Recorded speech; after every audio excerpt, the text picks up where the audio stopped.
Hi everyone, Dave here, and I've got a Lame video for you because today we're going to talk about this, the Saint Germain Scoring Lame. If you want to find out if this scoring lame is going to be worth your hard-earned $7.95, stay tuned, we're going to put this one to the test. Is it lame or lame? Okay, for scoring lame reviews, we're going to take a look at the following categories: design, safety, ease of use, cutting quality, and baking results. That'll give us a well-rounded point of view for evaluating the scoring lame. Also, I have a competition series of scoring lame videos coming soon that will make it easy to decide which one is right for you. I've gone ahead and done the legwork in figuring that out, so you don't have to. Alright, let's start with the design. The Saint Germain Lame has a fairly common design for scoring lames. This one has a nice wooden handle, a long arm, and an angled tip so you can attach the razor blade that also allows you to bend the blade when attaching it. This creates a curved blade for storing, which encourages a more pronounced ear in your sourdough. You may notice that the hook on the bottom of the lame here, it doesn't come standard. Don't worry about that. This was the first lame I owned, and I added a hook in it so I could hang it up. That's definitely not a standard part. Alright, let's take a look at safety next. It comes with a cover for the razor blade so that nothing sharp is left exposed when not in use. This lame also has a long arm that keeps the blade away from your fingers when scoring. When I score, I sometimes use my forefinger as a guide for the scoring, so shorter lames, they kind of have the blade right where my finger goes, and well, that could be risky.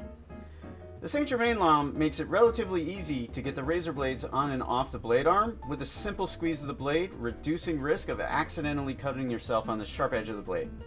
Let's take a look as I demonstrate the ease of use. By simply squeezing the two short edges of the blade together, the blade can easily be pulled off or placed onto the blade arm, as long as you remember not to touch the long sharp sides of the blade when doing so.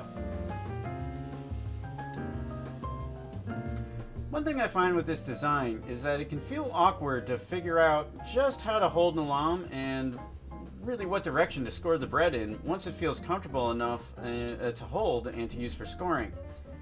Also, one thing that happened to me a lot with this design is that the blade easily came loose, fell off, or snagged on the dough a lot until I had enough practice doing the cutting. It took a while to get the hang of the exact scoring angle to use before it stopped snagging and pulling the blade off the lame for me. Let's cut a couple of loaves and see how the Saint Germain Lame performs. As you can see, scoring cuts are quick and not too hard to make. Of course, this is where technique and practice helps the most. Let's take a second look with some slow-mo action for good measure. Just ignore my poor technique. When I shot this footage, my technique was way better than when I started, and I still had to think before cutting just to try and get it right. Before we wrap this up, please hit the like button. That lets me know that you like my content. Also, leave a comment down below with your opinion on the Saint Germain Lame, and if you'd like to buy one, I put a link down below in the description. Okay, let's see the results. As you can see, the Saint Germain Lame produced a good clean cut that opened wide as expected. Both loaves developed an ear, and overall a great result.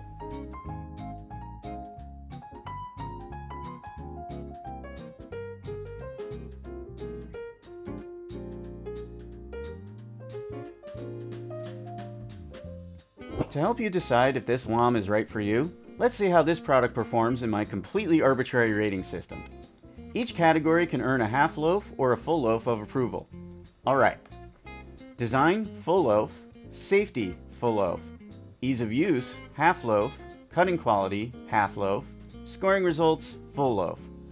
This lame takes some getting used to and practice for good results, but once you get there, the results can be really great. That about does it for this one. Check out one of my other videos for more of my practical baking tips. Take care.